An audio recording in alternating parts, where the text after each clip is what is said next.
ആത്മാവിൻ്റെ രണ്ടാമത്തെ ഫലമായ സന്തോഷം എന്നതിൻ്റെ ഗ്രീക്ക് പദം ഹാര എന്നാണ്. യേശുവിൻ്റെ ജനനം, പുനരുത്ഥാനം, സുവിശേഷത്തിൻ്റെ വ്യാപനം എന്നിവയുമായി ബന്ധപ്പെട്ട സന്തോഷത്തെക്കുറിച്ച് പുതിയ നിയമം സംസാരിക്കുന്നു. പുതിയ നിയമത്തിൽ ദൈവരാജ്യം ഭക്ഷണവും പാനീയവുമല്ല, നീതിയും സമാധാനവും പരിശുദ്ധാത്മാവിൽ സന്തോഷവും അത്രയെന്ന് റോമർ 14:17 വെളിപ്പെടുത്തുന്നു. പരിശുദ്ധാത്മാവിൽ സന്തോഷം അനുഭവിക്കുന്നവർ വസിക്കുന്നത് ദൈവരാജ്യത്തിലാണ്. അതായത് വിശുദ്ധ മാമോദിസായിലൂടെ പാപമോചനം പ്രാപിച്ച് നീതീകരിക്കപ്പെട്ടവർ ദൈവരാജ്യത്തിലേക്ക് പ്രവേശിക്കപ്പെടുകയും അവർ പരിശുദ്ധാത്മാവിനാൽ നയിക്കപ്പെട്ട് ദൈവഭരണത്തിന് കീഴിലുള്ള അവിടുത്തെ രാജ്യത്തിൽ വസിക്കുമ്പോൾ ആത്മാവിൻ്റെ ഫലമായ ക്രിസ്തീയ സമാധാനവും സന്തോഷവും അനുഭവിക്കുമെന്ന രഹസ്യം വചനം വെളിപ്പെടുത്തുന്നു. എൻ്റെ സഹോദരന്മാരെ, കർത്താവിൽ സന്തോഷിപ്പിനെന്ന് പൗലോസ്ലീഹ ഫിലിപ്പിയർ 3:1 കൂടി പറയുന്നതും ഇതുതന്നെയാണ്. ഒരു ക്രിസ്ത്യാനി അനീതിയിൽ സന്തോഷിക്കാതെ സത്യത്തിൽ സന്തോഷിക്കുന്നത് സ്നേഹത്തിൻ്റെ ഫലമാണെന്ന് 1 കൊരിന്ത്യർ 13:6 പഠിപ്പിക്കുന്നു. അങ്ങനെയുള്ളവരുടെ ഹൃദയം സന്തോഷിക്കും. ആരും നിങ്ങളുടെ സന്തോഷം നിങ്ങളിൽ നിന്ന് എടുത്തു കളയുകയില്ല.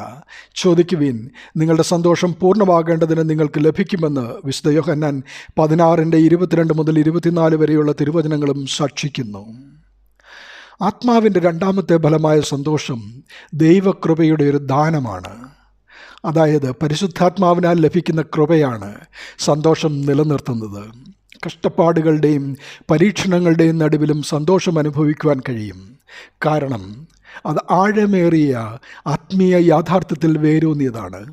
നഷ്ടപ്പെട്ട ഒരു നാണയം കണ്ടെത്തുന്നതിൻ്റെ സന്തോഷം, മുടിയനായ പുത്രൻ്റെ തിരിച്ചുവരവിൻ്റെ സന്തോഷം, ക്രിസ്തുവിന് വേണ്ടി കഷ്ടപ്പെടുന്നതിൻ്റെ സന്തോഷം എന്നിവ ക്രിസ്തീയ സന്തോഷത്തെ വെളിവാക്കിയ ദൈവരാജ്യ ജീവിതത്തിൻ്റെ ഉദാഹരണങ്ങളാണ്.